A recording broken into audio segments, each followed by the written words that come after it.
अस्सलाम वालेकुम। अब हम 2018 का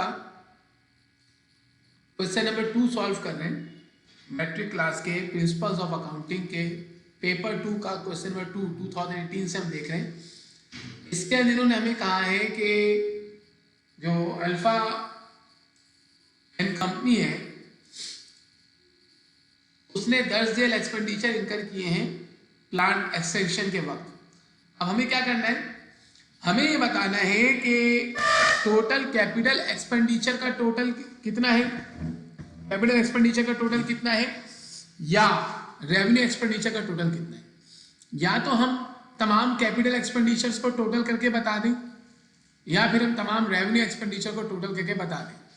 अब इसके सोल्यूशन में मैं दोनों करके दे दूंगा आपको, लेकिन पेपर में आपको इनमें से कोई एक करना है, या तो टोटल कैपिटल एक्सपेंडिचर बताना है या टोटल रेवेन्यू एक्सपेंडिचर बताना है। अब तो कैपिटल एक्सपेंडिचर और रेवेन्यू एक्सपेंडिचर को अलग करने से पहले मैं आपको जरा याद दिला दूं कि कैपिटल एक्सपेंडिचर्स क्या होते हैं। तो देखिए, आपको बताया था कि कैपिटल एक्सपेंडिचर ऐसा एक्सपेंडिचर होता है जो एसेट को एक्वायर करने के लिए या उसकी यूजफुल कंडीशन में लाने के लिए नेसेसरी भी हो और रीजनेबल भी हो। इसके अलावा एसेट की लाइफ में एक दफा पे होता है, रिकवरेबल होता है, एसिड की लाइफ और एफिशिएंसी बढ़ाता है, और इसके अलावा एक से ज़्यादा अकाउंटिंग ईयर तक बेनिफिट भी देता है। ये तमाम डेफिनेशन थी किसकी, कैपिटल एक्सपेंडिचर की। इनमें से कोई एक भी क्राइटेरिया पूरा हो जाए तो वह एक्सपेंडिचर कैपिटल एक्सपेंडिचर कहलाता है। तो यहाँ पर हमारे पास पहला जो एक्सपेंडिचर है वो है परचेज प्लांट मशीनरी।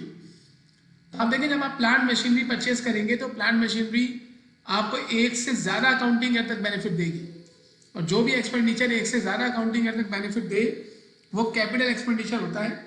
इस वजह से इसको हम कैपिटल एक्सपेंडिचर की लिस्ट में लिख लेंगे, परचेज प्लांट मशीनरी।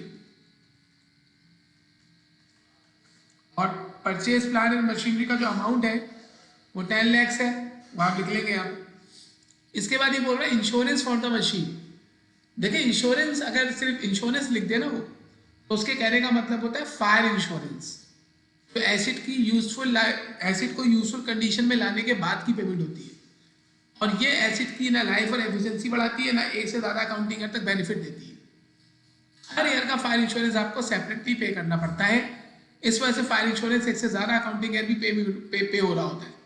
इसी वजह से फायर इंश्योरेंस कैपिटल एक्सपेंडिचर नहीं है, क्योंकि ये एक से ज़्यादा अकाउंटिंग ईयर तक बेनिफिट नहीं देता। तो इसको हम बोलेंगे कि ये रेवेन्यू एक्सपेंडिचर की लिस्ट में आएगा। फायर इंश्योरेंस है, जनरल इंश्योरेंस। तो इंश्योरेंस फॉर द मशीनरी हमारे पास रेवेन्यू एक्सपेंडिचर में आ जाएगा 5 लाख। फिर इसके बाद ये बोल रहा है ट्रांसपोर्टेशन इन। तो देखिए, मशीनरी आप परचेज करके लाएंगे तो उसको उसकी यूजफुल कंडीशन में लाने के लिए और उसकी यूजफुल जो लोकेशन है वहां तक पहुंचाने के लिए ट्रांसपोर्टेशन नेसेसरी और रीजनेबल है, और ये ट्रांसपोर्टेशन हमें उस वक्त तक बेनिफिट देता रहेगा जब तक एसिड यूज होता रहेगा। इसी वजह से ट्रांसपोर्टेशन जो है ये कैपिटल एक्सपेंडिचर है। आप इसको कैपिटल एक्सपेंडिचर की लिस्ट में लिख लें, ट्रांसपोर्टेशन। ये कितना है हमारे पास, ये है 1 लाख रुपीज। इस तरीके से आपको क्लासीफाई करना है, लेकिन आपको सिर्फ एक का टोटल बताना था। बहरहाल आगे चलते हैं। Insurance, transit insurance.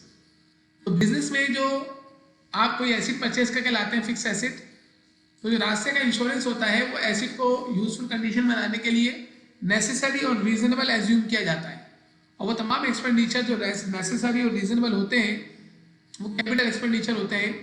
इस वजह से ट्रांजिट इंश्योरेंस जो है वो भी कैपिटल एक्सपेंडिचर की लिस्ट में आएगा 65,000। इसके बाद हमारे पास आ रहा है वेजेस ऑफ मशीन ऑपरेटर। देखिए, मशीन यूजफुल कंडीशन में आ जाएगी और मशीन के ऑपरेटर को वेजेस देंगे, तो ये वेजेस आपको हर साल पे करनी पड़ेंगी, हर महीने पे करनी पड़ेगी।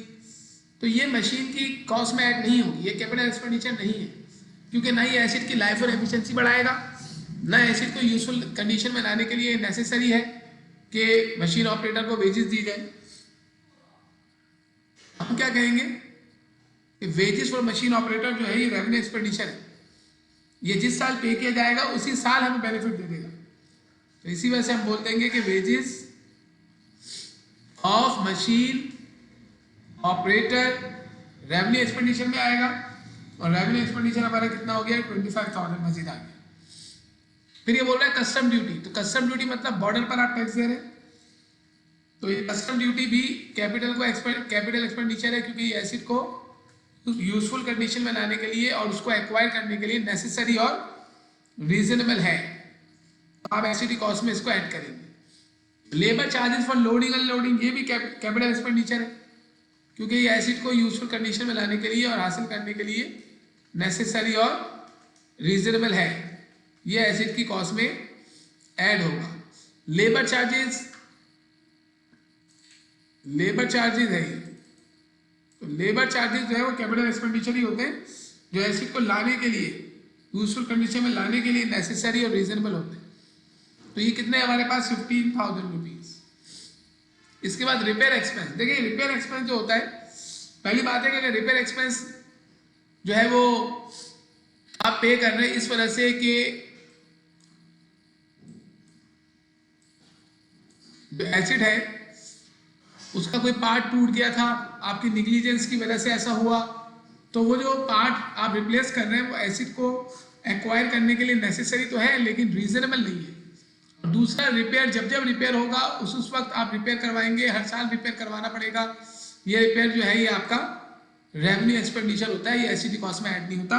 और ये जो रिपेयर यहाँ लिख रहे हैं ना 15,000, ये निग्लिजेंस वाला रिपेयर है, तो ये नेसेसरी तो होता है लेकिन रीजनेबल ना होने की वजह से ये एसिड की कॉस्ट में ऐड नहीं होता। तो repair expense due to negligence is revenue expenditure. इसके बाद ये पूछ रहे हैं कि भाई रिपेयर एंड मेंटेनेंस के बारे में बताएं। तो रिपेयर एंड मेंटेनेंस ये भी रेगुलर बेसिस पर हर साल हर महीने करवाया जाएगा, और ये एसिड को यूजफुल कंडीशन में लाने के लिए नहीं होता बल्कि एसिड को ऑपरेटिंग कंडीशन में रखने के लिए होता है, तो ये एसिड की कॉस्ट में ऐड नहीं होता। ये हर साल का जो है ये रेवेन्यू एक्सपेंडिचर है, रिपेयर एंड मेंटेनेंस। तो रिपेयर एंड मेंटेनेंस आपका कितना है 15,000 रुपये। इसके बाद ये क्या बोल रहे हैं, इसके बाद बोल रहे हैं मशीन लुब्रिकेशन। तो देखिए मशीन लुब्रिकेशन मतलब ऑयल वगैरह चेंज कर रहे हैं, तो ये भी रेवेन्यू एक्सपेंडिचर है, क्योंकि मशीन लुब्रिकेशन एसिड की लाइफ और एफिशिएंसी भी नहीं बढ़ाता और एसिड को यूजफुल कंडीशन में लाने के लिए नेसेसरी नहीं होता, बल्कि ये एसिड को ऑपरेटिंग कंडीशन में रखने के लिए नेसेसरी होता है। तो तमाम एक्सपेंडिचर जो एसिड को ऑपरेटिंग कंडीशन में रखने के लिए, उसकी एफिशिएंसी को मेंटेन करने के लिए किए जाए वो रेवेन्यू एक्सपेंडिचर होते हैं, और जो हर साल पे हो वो रेवेन्यू एक्सपेंडिचर होते हैं। तो यहाँ पर हमारे पास अगर हम देखें तो हमने रेवेन्यू और कैपिटल एक्सपेंडिचर को अलग अलग कर लिया। अब इनको टोटल कर लेते हैं। इनको टोटल कर लेंगे तो हमारा जो है वो क्वेश्चन कंप्लीट हो जाएगा।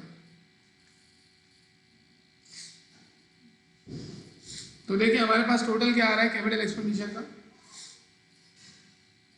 कैपिटल एक्सपेंडिचर का पहले टोटल करेंगे।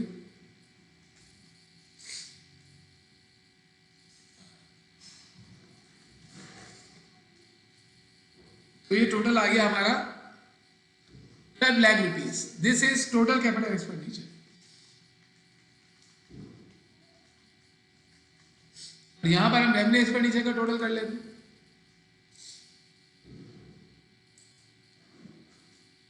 तो ये आ गया 12,65,000। This is total revenue expenditure. और इसने हमसे जो पूछा वो उसने बोला कि या तो ये कर दो या ये कर दो। तो आप पेपर में इन दोनों में से कोई एक कर देंगे तो आपका क्वेश्चन क्या हो जाएगा, कंप्लीट हो जाएगा। सही है। तो यहां पर हमने इस क्वेश्चन को सॉल्व कर दिया।